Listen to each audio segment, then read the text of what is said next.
and he's going to house it. It's amazing. Absolutely amazing.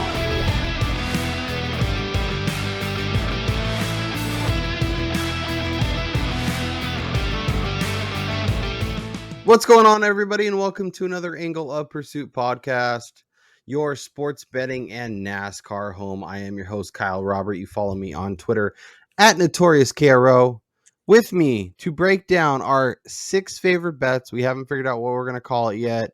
I'm sure everything from, pick 6 to 6-pack to all those have been claimed. So if you have any good names, drop them in the comments. But Brian and I have been doing our NASCAR content all season long. If you are into NASCAR or looking for a new sport to bet, make sure you check that out.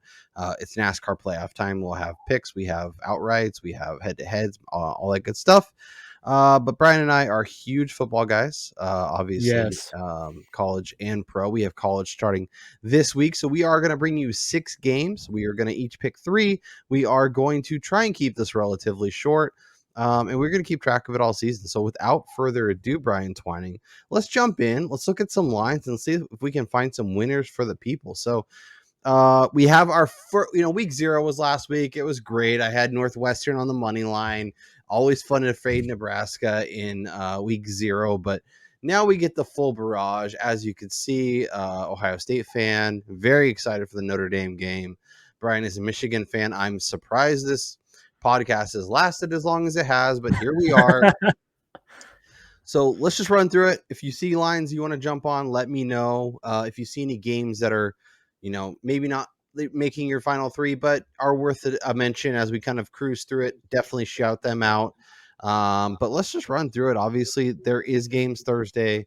There is games Friday. If you are catching this, I kind of like Central Michigan plus the 21.5 against Oklahoma State. I don't trust Spencer Sanders as far as I could throw him, and that's not very far. So we'll run through these interesting lines. I think East Carolina might be a little bit sneaky. UNC App State, that could be fun.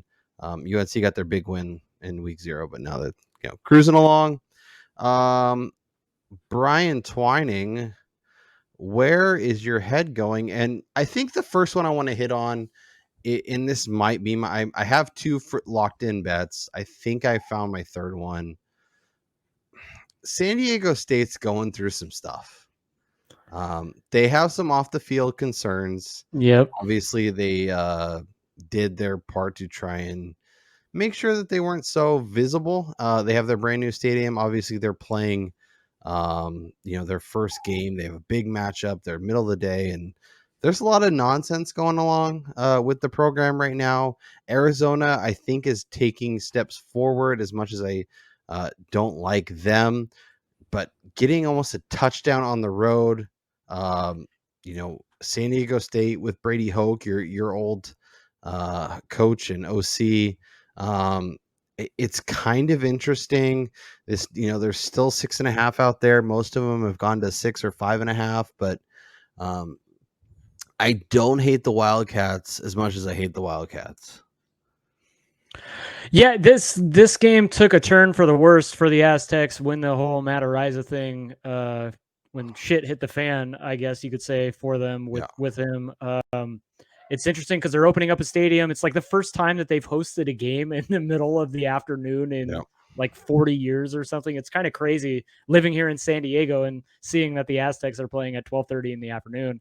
The one thing I will say about this contest, Arizona, they don't scare me at all. I feel like they're kind of coming in with a younger offensive squad. I don't think that their offense is really going to see defense, a defense that's as skilled as what San Diego State's going to put out there. Yeah. Even the losses that San Diego State took to the NFL draft, that is one thing that they've done really well over the last decade plus here in San Diego, is recruited defensive players. They like to run the ball. It'll be interesting to see what San Diego State does on offense with a new quarterback. They have the transfer from Virginia Tech and wherever the hell else he went, that Brewmeister, I think his name is. He's a pretty mobile guy. They never really have receivers. For me, I'm actually looking at the total in this game. 46.5 seems a little bit high for an Aztecs game that they want to pound the rock. And then Arizona, honestly, I could tell you, I don't know what kind of offensive scheme we're going to get from them, but I do know what San Diego State likes to do. They like to control the clock here.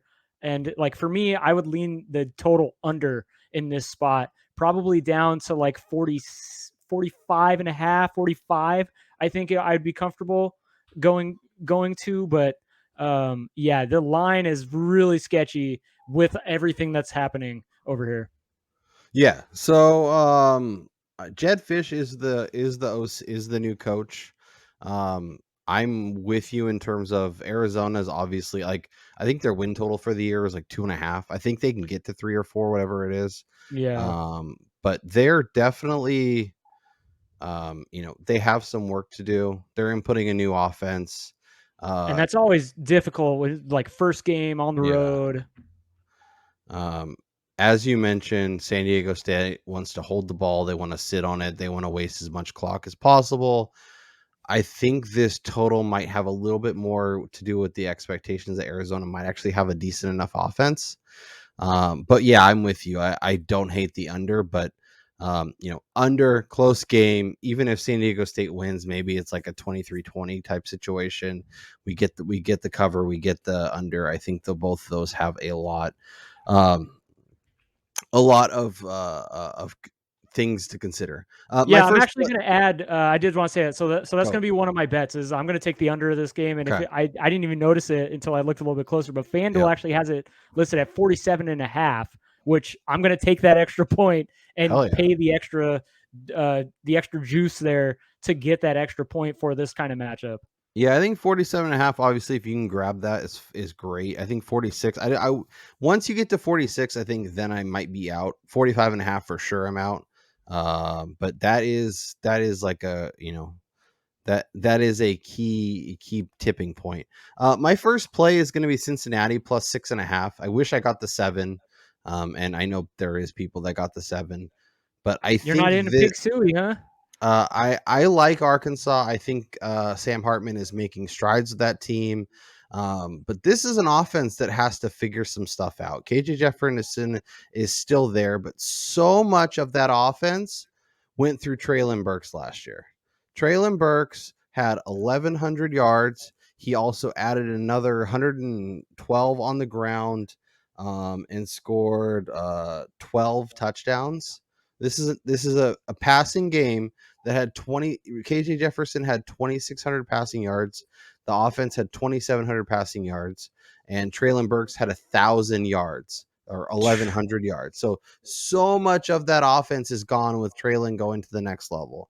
I think Arkansas will be good, but I don't know that they're ready to be a touchdown favorite in week 1. I know Cincinnati's lost some pieces, losing Sauce Gardner, and their secondary is not great. Obviously, there's a lot of people who saw what Cincinnati did and didn't do against Georgia. Desmond Ridder is gone. I still think Luke Fickell can put some stuff together. I think this game will be more compelling than I think the 6.5 or 7 point spread indicates. So I will take the points with the road team and lock up the Bearcats. I think this is a competitive game. I think it's a fun game. If you wanted to sprinkle a little bit on the Cincinnati money line, I wouldn't hate that, especially if you can get it at 200 or better. But yeah, 6.5 I think is too many points. I think this is like a 3-4 point game at most with an Arkansas win. Yeah, it is interesting when you see matchups like that. Like Cincinnati, people are going to assume, oh, they had their 1-year wonder run here. Now that Ritter's gone and Sauce Gardner's gone, like they're going to fall to shambles. But this is a program that had been on the up and up for the last like handful of years, and even kind of before Fickell had come there, like you saw the talent kind of coming into Cincinnati. He just took it to the next level, and I don't see them falling off a cliff losing those guys from last year. Yeah, and I think if he was really concerned about the talent, he might have jumped ship and gone to another program this season. But the fact that he wanted to stay there and keep going, keep building up the program, I think says a lot about what they are. There's a few major games this weekend. I think not only Ohio State and Notre Dame, but Georgia, Oregon is all other game that's going to be really fun. Could be interesting. I think at the end of the day, Georgia ends up covering if you want some leans on that one. Bo Nix has seen this offense. He's gonna do Bo Nix things. He's gonna run around. He might make a play or two. He might throw it to Georgia a few times. The Dogs are going to be really good once again. They're going to be in title consideration. The 17 points, it makes a lot of sense. If you can get the Dogs at 16.5, I like that a lot. But at 17.5, I'm probably just going to stay away. Agreed. Let's keep it rolling. I if you like, once again, if you see a number that jumps out to you, please point it out. I'm kind of rolling through. Obviously, there is going to be I was just going to say, so we skipped over Michigan opening the season against Colorado State. I feel like this is a good opportunity to jump on a Michigan team that, again, even though they're opening the year, I think they're like 7th or 8th in the AP poll. Getting a Colorado State team coming off a 3-win season, new head coach. They've basically lost everybody from their talent pool on offense last year. They're not going to be able to score. Michigan's offense is returning everyone except for the majority of their offensive linemen. So I feel like they are primed to actually take a step up in their offensive output. Because they play Friday. That's why we skipped over it. Their offensive talent on the outside is way better than what we've seen in quite some time here. Their backfield, even losing Hassan Haskins, is probably better from a depth perspective coming into this season. And they're going to be rotating. I don't care who's starting a quarterback. They're going to be rotating McCarthy and, last year's now senior starter. I feel like Michigan is going to absolutely roll these guys. I love them in the first half. I actually bet this early in the week. I was talking to Kyle, 16.5 first half. It's been steamed up to 19.5. So I'm going to smash play Michigan first half against the spread minus 19.5.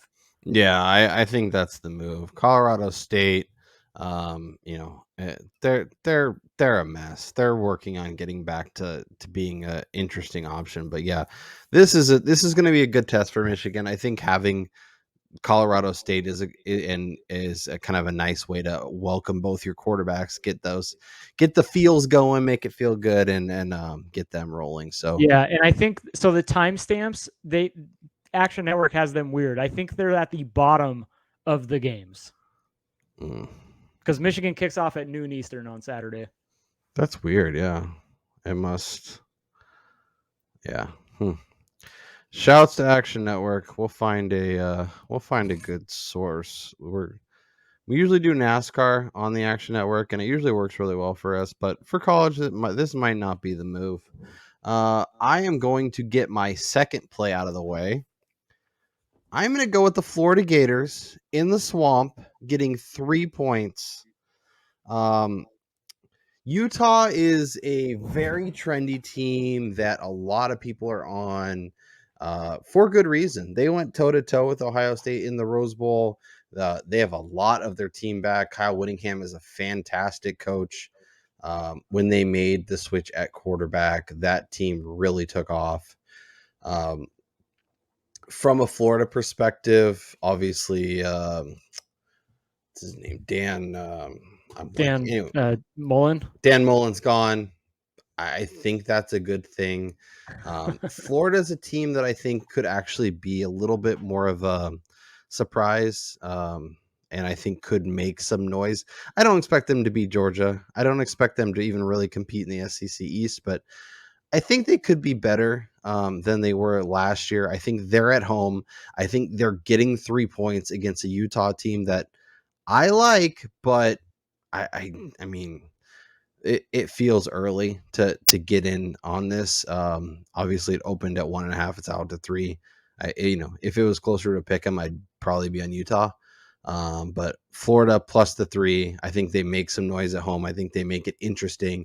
Utah might win this game, and it might be the reason. Or Utah loses this game and then wins the Pac-12, and all of a sudden is in with a 1 loss in the playoff, and then maybe Florida gets a little more interesting. But I think the Gators can do enough at home to cover the 3 points. We've seen what happens when SEC plays non-SEC teams. It usually does not go well. So as much as I like Utah, I think they're going to be great for the long call. I think this week might be a little more interesting. And I think, even like a 21-20, 24-23 kind of game it is very much in the cards, and I think Florida can cover the number. Let's keep on cruising, Brian. What is your next game you want to target? We're going to stop right there, go back up to your Buckeyes hosting Notre Dame.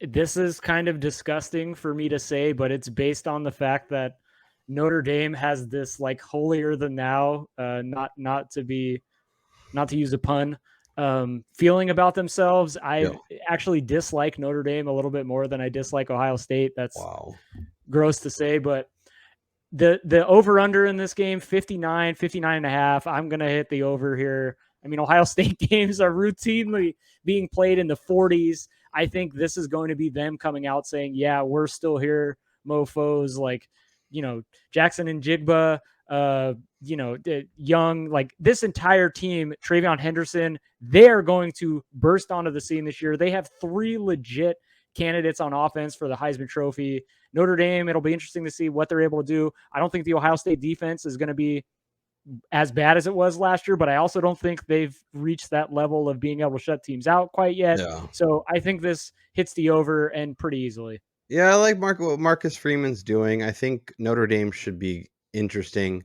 And I do like Jim Knowles coming over to run the defense for Ohio State, but they don't have that, like when they don't have that Nick Bosa, Joey Bosa, Chase Young type player who really is a difference maker on the defensive end. Their defense just doesn't seem as strong because their linebackers and secondary are never really quite as good as they probably should be. And obviously you saw what happened. Michigan got one of those guys in Aiden Hutchinson. All of a sudden they're winning the Big Ten and making the playoffs. So having that guy is critical. I didn't think that's where you're going, but I like that play quite a bit. Honestly, if I could have gotten that at 16 and a half for the game total, I would take Ohio State against the spread. But when you get into that 17 and a half range, like you're playing with fire with those extra points and just garbage time scoring and all that stuff. Or like a interception and then Ohio State sits on the ball. And that's I like the idea of going with a first half play instead of a full game. But then I'm also worried that maybe they come out a little a little more intently and establish the run. Because personally, that's actually Ohio State actually bitten me before with those plays with that same expectation. Like this offense is going to come out hitting on all cylinders, and then the first half of their first game against like Marshall or some crap, they're extremely slow. Second half, they score 45 points. Okay, so you have the under. In San Diego State and Arizona. You have first half in Michigan, and your third play is going to be Ohio State. We'll show you the bet tracker as soon as we are done with all of our bets, and then kind of recap all of that. I'm going to do it.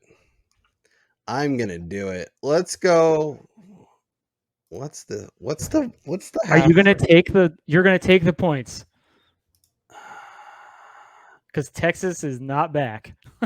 I'm going to go ULM plus 23 and a half in the first half because, as Brian said, we'll see what Texas is doing. Texas is Texas, and they have a massive, massive game. I probably should go full. No, I'm going to go first half. They have Texas plays Bama next week. All of their attention will be there. I think they are going to do enough to win this game, and it'll probably feel like a bloodbath the entire time. But I think ULM can keep it within 24 in the first half. I think they will do enough to make it interesting. And then, I honestly don't hate them in the full game either, but I could see it being 21-3 even at halftime. And then maybe Texas figures some stuff out. They're going to play a bunch of people. They're going to figure out what's going on. Obviously Quinn Ewers is the starter. We'll see if he is the real deal. Is he another Tate Martell? Who's to say? Bijan Robinson can run up and down the field on ULM, but I think Monroe will do just enough in the first half to keep it within 4 scores. And I will take Monroe. That is a dirty, disgusting play, but I love it for week 1. So each week we're gonna have 3 bets. Brian will have 3, I'll have 3. We'll keep track of it. We'll update as we go along. We're gonna when NFL starts next week, we'll mix in. We can go all NFL. We might do some props. We might do a lot of stuff, and then we'll give you our unit plays. We'll give you our best bet, and then we'll call it a day. So recapping, I have Cincinnati plus 6.5 at Arkansas. I have the Gators plus 3 versus Utah, and I have ULM plus 23.5 at Texas. Brian has the first half with Michigan minus 19.5. He has the under in Arizona, San Diego State, and he has the over in Ohio State, Notre Dame. So Brian, break down your best bet of your 3 bets, and then that way everybody, and then just let them know what you're betting on each one. So my best bet this week, I'm going to be a total homer here, but I absolutely love what Michigan has built on offense. It's going to be them first half minus 19.5 against this Rams team. And mind you, by the time you watch this may have been steamed up even further, closer to 3 touchdowns, considering it's already moved up a full 3 points since the beginning of the week. Yep. So I'm going 5 units on this. I'm going to use a 10 unit max weekly thing here for my budget, and then 2 units on Arizona at San Diego State to go under. And then my second most confident play of the week is definitely going to be Ohio State hosting Notre Dame to go over 59.5, which I will gladly pay up or take the extra juice to give that extra half a point, because I do think that this is played in the mid 60s, even close to 70 points. Yeah, and I honestly don't hate looking at the over in the first half either. I think that could be an interesting way to attack it.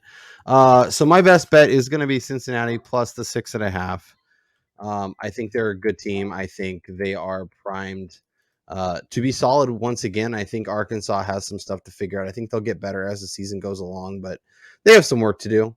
And then I'm going to go 2 units on the Gators plus the 3 at home. I think they make sense. And then I'm going to try and keep it a little under wraps this week. ULM, I'll just go 1 unit. So 6 whole units on the card.